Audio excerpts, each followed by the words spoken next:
할렐루야. 네.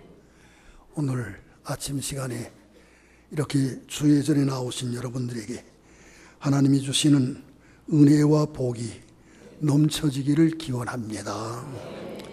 저는 아침에 나오면서 어떤 설교가 참 좋은 설교일까 생각을 했습니다.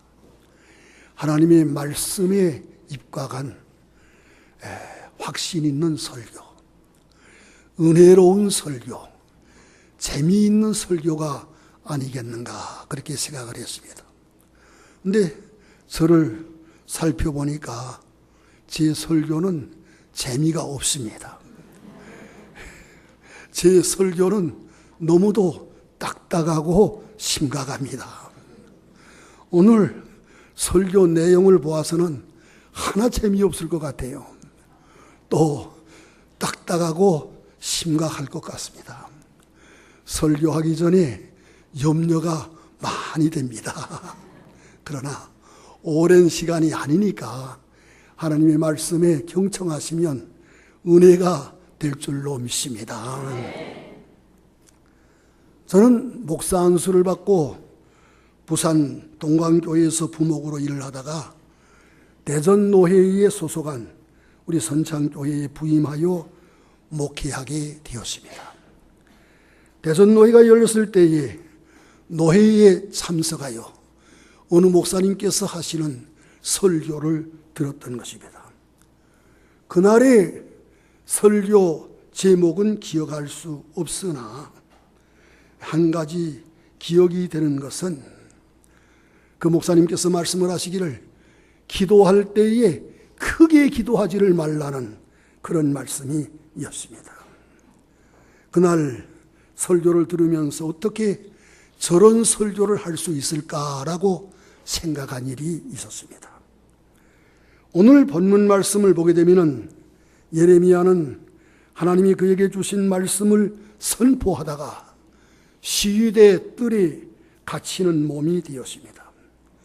예레미야 선지자는 애굽을 의지하고 애굽을 가까이 하려고 하는 유다 나라에 대하여 바벨론에 항복하면 유다 나라는 망하지 않고 보존할 수 있다고 하는 것이었습니다.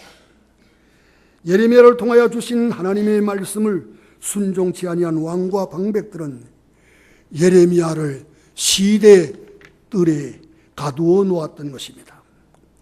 그때 시대 뜰에 갇힌 예레미야의 심정은 어떠하였겠습니까? 그는 그런 상황에서 답답하고 괴롭고 안타까운 마음을 금할 길이 없었을 것입니다. 그런데 하나님은 이렇게 답답하고 괴롭고 안타까운 마음으로 어찌할 수 없는 예레미야에게 나타나셔서 이를 행하시는 여호와, 그것을 만들어 성취하시는 여호와, 그의 이름을 여호와라 하는 이가 이와 같이 이르시도다. 너는 내게 부르짖으라. 내가 내게 응답하겠고 내가 알지 못하는 크고 비밀한 일을 내게 보이리라고 말씀하셨습니다. 예레미야에게 말씀을 주신 여호와는 스스로 있는 자를 의미하는 것으로 하나님이 영원 자존자이심을 표시하는 말씀인 것입니다. 그리고 여기 여호와의 이름은 그의 언약에 대한 절대 신실성을 보증하는 말씀인 것입니다. 그러면은 영원 자존자이신 여호와 하나님, 그 언약에 대한 절대 신실성을 보증하시는 여호와 하나님께서 예레미야에게 너는 내게 부르짖으라. 내가 내게 응답하겠고 네가 알지 못하는 크고 비밀한 일을 내게 보이리라고 말씀하셨습니다. 여기 크고 비밀한 일은 인간에게는 숨겨진 하나님의 경륜을 가리킵니다. 그리고 본문 말씀에서는 바벨론에 끌려간 포로민들이 장차 그곳에서 돌아오게 될 것을 가리키는 말씀인 것입니다. 예레미야 선지자가 예언한 대로 유다 나라는 바벨론에 의하여 멸망을 당하고 많은 유다 사람들이 바벨론의 포로로 끌려가게 될 것이었습니다. 그러나 예레미야가 하나님께 부르짖게 되면 하나님께서는 그 부르짖음에 응답하셔서 바벨론의 포로로 끌려간 포로민들이 장차 그곳에서 돌아오게 될 것이었습니다. 하나님은 시위대들에 갇혀있는 예레미야에게 너는 내게 부르짖으라고 말씀하셨습니다. 여기 부르짖는다고 하는 것은 간절하게 기도하는 것으로, 이렇게 간절하게 기도하게 되면 음성도 자연히 커지고 높아지게 되는 줄로 아는 것입니다. 예수님은 우리의 구주이실 뿐만 아니라 우리가 본받아서 살아야 할 분이십니다. 우리는 주님의 마음을 본받아서 온유하고 겸손한 자가 되어야 할 것입니다. 우리는 주님의 사랑을 본받아서 모든 사람들에게 사랑을 베풀도록 힘써야 할 것입니다. 우리는 주님의 봉사의 생활을 본받아서 남을 섬기며 사는 자가 되어야 할 것입니다. 그리고 우리는 주님의 기도의 생활을 본받아서 기도의 생활을 마땅히 힘써야 할 것입니다. 예수님은 하나님의 아들이실지라도 참으로 기도의 생활을 힘쓰셨습니다. 주님은 공생애를 시작하시기 전에 광야에 나아가 먼저 40일 동안 금식기도 하셨습니다. 주님은 공생애 이안에 새벽이 되면 한적한 곳에 나아가 기도하셨습니다. 저녁이 되면 산에 올라가 기도하셨습니다. 제자들을 선택하는 중요한 일을 앞에 놓으시고는 산에 올라가 철야 기도하셨습니다. 그리고 십자가에 못 박히실 전날 밤에는 겟세마네 동산에서 피땀을 흘리시며 기도하셨던 것입니다. 주님은 제자들에게 항상 기도하고 낭망치 말아야 될 것을 말씀하셨습니다. 또한 주님은 항상 기도하며 깨어 있으라고도 말씀하셨습니다. 또한 주님은 제자들에게 부르짖는 기도를 하여야 할 것을 말씀하셨던 것입니다. 어떤 도시에 하나님을 두려워하지 않고 사람을 무시하는 재판장이 있었습니다. 그런데 그 도시에 한 과부가 있어 자주 그에게 가서 내 원수에 대한 나의 원한을 풀어달라고 애원하였던 것입니다. 이 재판장이 얼마 동안 듣지 아니하다가 후에 속으로 생각하게 되었습니다. 내가 하나님을 두려워하지 아니하고 사람을 무시하지만은 이 과부가 나를 번거롭게 하니 내가 그의 원한을 풀어주리라. 그렇지 않으면은 늘 와서 나를 괴롭게 하리라고 하였던 것입니다. 주님께서는 이 불의한 재판장이 말한 것을 들으라고 말씀을 하시면서 하물며 하나님께서 그 밤낮 부르짖는 택하신 자들의 원한을 풀어주시지 아니하겠느냐? 그들에게 오래 참으시겠느냐? 내가 너희에게 이르노니 속히 그 원한을 풀어주리라고 말씀하셨던 것입니다. 예레미야에게 너는 내게 부르짖으라 내가 내게 응답하겠다고 말씀하신 하나님께서 우리가 부르짖는 기도를 응답하여 주실 줄로 믿습니다. 오순절날 성령 강림 후에 베드로와 요한이 나아가 전도하다가 박해를 받고 돌아와서 동료 사도들에게 이 일을 고하니 그들이 듣고 한 마음으로 소리를 높여 기도하게 되었습니다. 그들이 필기를 다하며 모인 곳이 진동하더니만 무리가 다 성령이 충만하여 담대히 하나님의 말씀을 전하게 되었던 것입니다. 살아계신 하나님은 부르짖는 자의 기도를 응답하시는 줄로 믿습니다. 살아계신 하나님은 부르짖는 자의 기도를 들으시고 놀라운 역사를 나타내시는 줄로 믿습니다. 그러면 우리는 첫째로 우리 나라를 위하여 부르짖는 자가 되어야 합니다. 이스라엘 나라는 다윗과 솔로몬 왕 시대에 통일 왕국을 이루어 부강한 나라가 되었습니다. 그러나 솔로몬 왕의 범죄로 인하여 이스라엘 나라는 북왕국 이스라엘과 남왕국 유다로 분열이 되었습니다. 두 왕국은 다 같이 우상 숭배와 온갖 제약으로 인하여 북왕국 이스라엘은 아수르에 의하여 멸망을 당하고, 남왕국 유다도 북왕국 이스라엘과 같이 멸망을 당할 위기에 놓여 있게 되었습니다. 예레미야는 멸망해가는 유다 사람들에게 하나님의 말씀을 선포하면서 하염없이 눈물을 흘리며 기도하였던 것입니다. 예레미야 9장 1절을 보게 되면 어찌하면 내 머리는 물이 되고 내 눈은 눈물 근원이 됐고 죽임을 당한 딸 내 백성을 위하여 주야로 울리로다.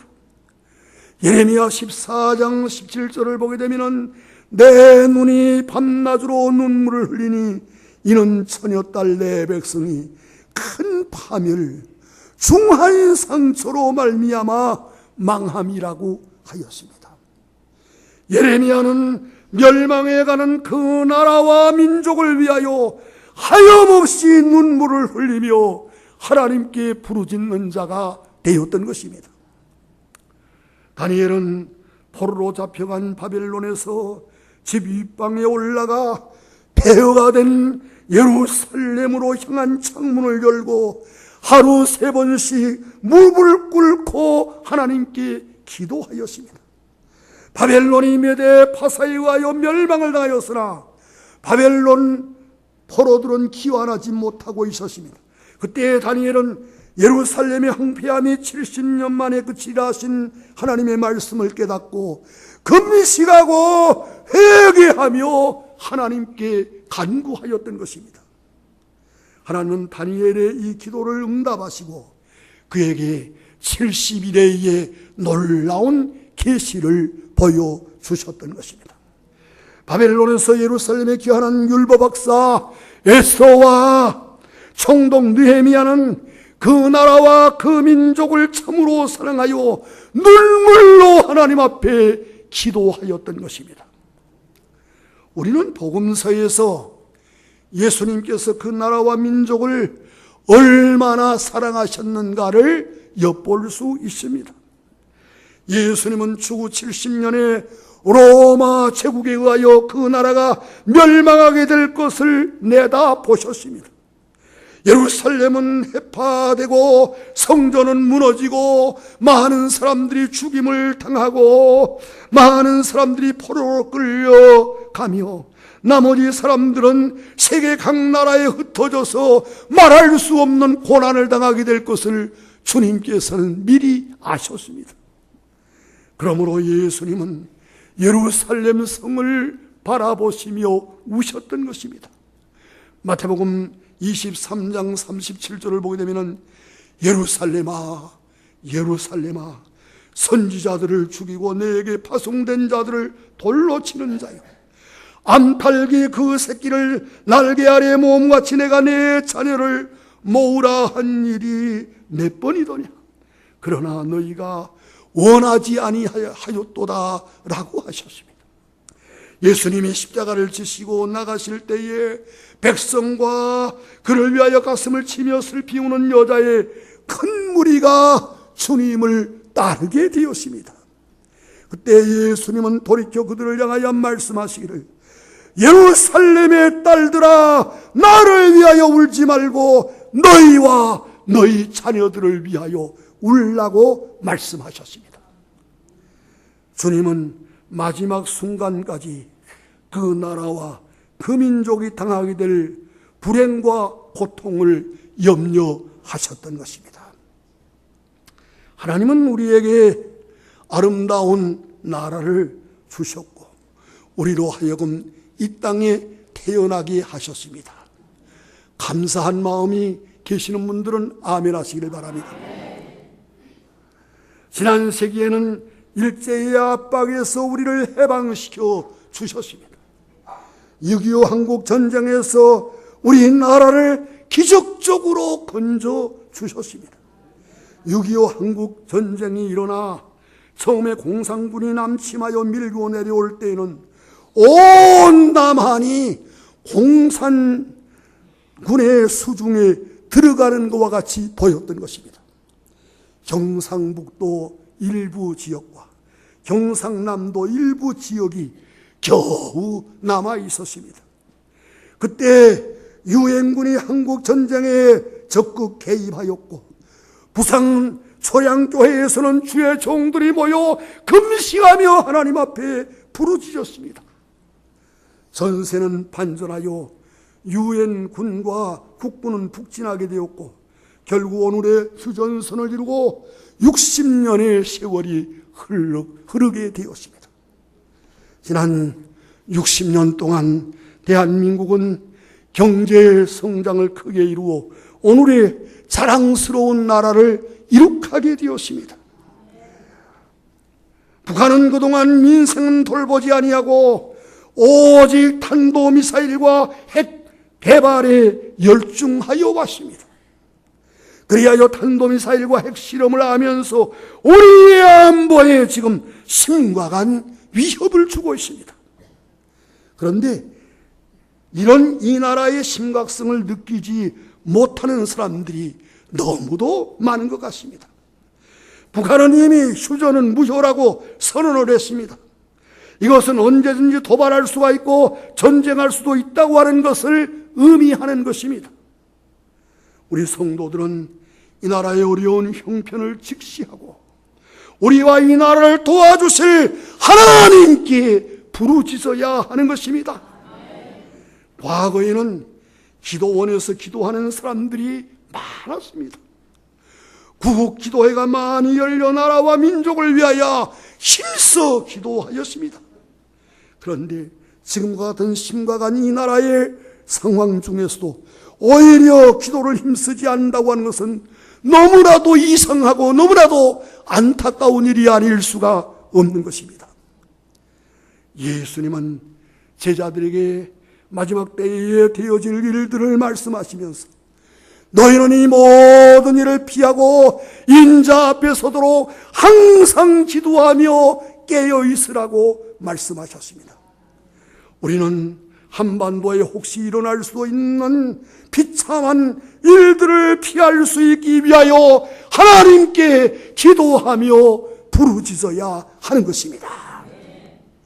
이 나라가 다시는 원수들의 침략을 받지 아니하고 참으로 안정된 나라를 이루어 국제사회에서 크게 공헌할 수 있는 나라가 되기 위하여 하나님 앞에 부르짖어야 할 것입니다. 나라가 망하게 되면 얼마나 비참하게 되는가는 일제시대에 이미 우리가 경험하였고 나라를 잃은 이스라엘 민족이 1900년 동안 세계각 나라에 흩어져서 고난을 당한 이스라엘의 역사가 우리에게 잘 보여주고 있는 것입니다. 둘째로 우리는 한국 교회를 위하여 부르짖어야 합니다. 하나님은 이 민족을 사랑하사 130년 전에 구미 선교사들을 통하여 이 땅에 복음이 전파되게 하셨습니다. 한국에 들어온 선교사들은 복음주의적인 신앙을 가진 자들로서 하나님의 말씀을 선포하며 성경을 잘 가르쳐 주었습니다. 그리하여 한국교회는 성장하여 오늘의 교회를 이룩하게 된 것입니다. 이웃나라 일본은 우리나라보다 일찍이 복음을 받아들였으나 교세가 미미한 중에 있습니다. 그러므로 일본 교회는 전 국민 1%의 성장을 목표로 하고 힘쓰고 있습니다. 우리 교회가 선교하는 태국도 우리나라보다 복음을 일찍이 받아들였으나 일본과 같이 역시 교세가 미미한 중에 놓여 있습니다. 지난 20년 동안 교세가 신장되었으나 아직 1%의 신자의 수도 미치지 못하고 있는 것입니다. 그런데 한국교회는 지난 130년 동안 크게 부흥하고 성장하였습니다. 전 국민의 20%가 신자라고 하여도 과언이 아닐 것입니다. 기독교회사의 한국교회와 같은 부흥과 성장은 그 유래를 찾아볼 수 어렵다고 말을 합니다. 세계 교회 중에서 각 교파의 가장 큰 교회는 다 한국에 있다는 것입니다. 참으로 놀라운 일이라고 말할 수 있습니다. 적어도 지난날의 한국교회는 이러하였습니다. 그런데 오늘의 한국교회는 어떠한 형편에 놓여 있는 것이겠습니까? 한마디로 말하여 지난날의 한국교회의 모습과는 같지 않다고 하는 것입니다. 그동안 한국교회는 성도의 수가 증가하기는커녕 오히려 감소 일로에 있습니다. 교회는 우리 사회의 빛과 소금의 직분을 감당하지 못하고 있습니다. 일부 교회 지도자들의 비행과 탈선 행위로 인하여 사회의 지탄을 많이 받고 있습니다. 과거의 한국교회는 회개하고 은혜 받는 교회였던 것입니다. 1907년도에 평양 장대현 교회에서 회개운동과 성령의 역사가 나타나므로 이 은혜의 운동이 전국으로 확산이 되었습니다. 6.25 한국전쟁 이후에 회개운동이 일어났고 성령의 역사가 나타났습니다. 특히 지난 세기 7, 80년대에 일어났던 회개운동과 성령의 역사는 한국의 모든 교회에 큰 영향을 미쳤습니다. 그리하여 성령의 역사는 한국교회에 보편적으로 임하였던 것입니다. 이렇게 성령의 역사가 한국교회에 보편적으로 나타나게 될 때에 한국교회는 크게 부흥하고 성장하였으며 믿는 자의 수가 더욱 증가하였던 것입니다. 사도행전을 보면은 성령의 역사가 나타날 때에 그리스도를 담대히 증거하게 되고 표적과 기사가 나타나므로 교회는 크게 부흥하고 성장하게 되었던 것입니다. 이제 우리는 교회의 성장이 멎어지고 교세가 감소하여 가는 한국 교회를 위하여 부르짖는 자가 되어야 하는 것입니다. 교회의 강단에서 회개가 선포되고 성도들은 선포되는 하나님의 말씀에 따라 모두 철저히 회개하는 운동이 일어나야 하는 것입니다. 요엘 2장 12절을 보게 되면 여호와의 말씀에 너희는 이제라도 금식하고 울며 애통하고 마음을 다하여 내게로 돌아오라 하셨나니라고 하였습니다. 하나님은 철저한 회개를 우리에게 요구하시는 줄로 믿습니다. 사무엘 선지자의 말씀에 따라 미스바에 모인 이스라엘 사람들이 자신들이 섬기던 모든 우상을 던져버리고 하나님 앞에서 철저히 회개하게 될 때에 미스바에서 부흥운동이 일어났습니다. 바벨론에서 귀환한 유다 사람들이 에스라가 낭독하는 율법의 말씀을 듣고 회개하게 될 때에 놀라운 부흥운동이 일어났던 것입니다. 신자들이 회개하면 성령의 역사가 임하게 되고 부흥운동이 일어나게 되는 줄로 믿습니다. 이제 한국교회에 회개운동이 일어나야 합니다. 성령의 역사가 다시금 나타나야 합니다. 지난날에 받은 바 성령의 은사가 다시 불릴듯 일어나야 합니다. 교회가 더욱 부흥하고 성장하여야 합니다. 그리하여 하나님이 한국교회에 맡겨주신 선교의 사명을 온전히 감당하여야 합니다. 특히 하나님은 한국교회에 세계 선교의 사명을 주신 줄로 믿습니다. 이 사명을 온전히 감당하기 위하여 다시금 놀라운 말씀과 성령의 역사가 한국교회에서 일어나야 될 줄로 믿습니다. 셋째로 우리는 자신의 신앙생활을 위하여 부르짖어야 합니다. 우리 선창교회에서 지지난 주일밤 시간에 교회의 일꾼들을 세우는 임직식이 있었습니다. 사도행전 6장 1절로 6절까지의 말씀을 보게 되면 초대교회에서 어떤 사람들을 일꾼으로 세웠는가를 보게 됩니다. 초대교회에서 처음으로 7사람을 일꾼으로 세울 때에 믿음이 충만한 사람, 지혜가 충만한 사람, 성령이 충만한 사람, 그리고 모든 사람들에게서 칭찬 듣는 사람들을 세웠던 것입니다. 지난 주일 밤에 임직을 받은 분들과 우리 선창교회 모든 일꾼들은 초대 교회가 처음으로 세운 일꾼들과 같이 되어지기를 주의 이름으로 간절히 축원합니다. 우리는 초대교회 일꾼들과 같이 믿음이 충만한 자가 되기 위하여 부르짖어야 합니다.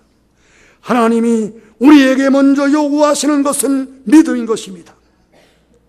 우리는 다 믿음을 소유하여야 합니다. 우리가 믿음을 소유하려면 하나님의 말씀을 들어야 하고 하나님께 힘써 기도하여야 합니다. 우리가 믿음을 갖게 되면 구원을 얻을 뿐만 아니라 하나님과 바른 관계를 맺고 살게 됩니다. 우리에게 믿음이 있으면 하나님의 역사가 우리를 통하여 나타나게 되는 것입니다. 옛날 데살로니가 교회의 성도들에게는 믿음의 역사가 있었습니다. 히브리서 11장에 기록된 믿음의 선진들에게는 믿음의 역사가 있었습니다. 우리 모두 믿음이 충만함으로 우리를 통하여 믿음의 역사가 강하게 나타날 수 있게 되기를 바랍니다. 또한 우리는 초대교회의 일꾼들과 같이 지혜가 충만한 자가 되기 위하여 부르짖어야 합니다. 우리는 이 세상에 지혜로서는 하나님을 알 수가 없습니다. 그러므로 우리는 하나님을 바로 알기 위하여 하나님이 주시는 지혜를 받아야 합니다. 또한 우리는 하나님이 주시는 지혜를 통하여 하나님의 뜻을 옳게 분별할 수가 있습니다. 옛날 솔로몬 왕은 분별을 잘할 수 있는 지혜를 하나님께 구하여 응답을 받았습니다. 교회의 일꾼으로서 분별을 잘한다고 하는 것은 대단히 중요한 일입니다. 하나님의 뜻을 옳게 분별함으로 그 뜻을 온전히 이룰 수도 있고, 하나님의 뜻을 옳게 분별하지 못함으로 하나님의 뜻을 대적할 수도 있기 때문인 것입니다. 그리고 우리가 하나님의 뜻을 옳게 분별하면 하나님의 뜻대로 바로 기도하여 하나님이 주시는 기도의 응답을 받을 수 있는 자가 되는 것입니다. 또한 우리는 초대교회 일꾼들과 같이 성령이 충만한 자가 되기 위하여 부르짖어야 하는 것입니다. 우리 성도들은 죄를 회개하고 믿음으로 제사함 받음으로 성령을 선물로 받을 수가 있게 됩니다. 초대교회는 사도들 뿐만 아니라 모든 성도들이 다 성령이 충만하였습니다. 우리 선창교회도 목회자들 뿐만 아니라 우리 모든 성도들이 다 같이 성령 충만할 수 있게 되기를 기원합니다. 에베소서 5장 18절을 보게 되면 술 취하지 말라 이는 방탕한 것이니 오직 성령의 충만을 받으라고 하였습니다. 우리는 이 세상적인 것에 도취되지를 말고 성령의 세술에 도취되어 주의 일을 힘쓰며 맡은 일에 충성하는 자가 되어야 할 것입니다. 우리는 초대교회의 일꾼들과 같이 모든 사람들에게 칭찬 듣는 자가 되어야 합니다. 초대교회 일꾼들은 당시 종교 지도자들에게는 박해를 받았습니다. 그러나 일반 사람들에게서는 칭찬을 받았던 것입니다. 우리가 기독교를 대항하는 사람들에게서 비난받는 것은 어찌할 수 없는 일입니다. 그러나 우리는 복음에 합당한 생활을 함으로 말미암아 다른 사람들에게서 칭찬받는 자가 되어야 할 것입니다. 성도들의 착한 행실을 통하여 하나님께 영광이 돌아가야 하는 것입니다. 너는 내게 부르짖으라. 우리는 우리 나라를 위하여 부르짖는 자가 되어야 할 것입니다. 우리는 한국 교회를 위하여 부르짖는 자가 되어야 할 것입니다. 또한 우리는 자신의 신앙생활을 위하여 부르짖는 자가 되어야 할 것입니다. 이때는 우리가 마땅히 깨어서 부르짖을 때인 줄로 믿습니다. 기도하겠습니다.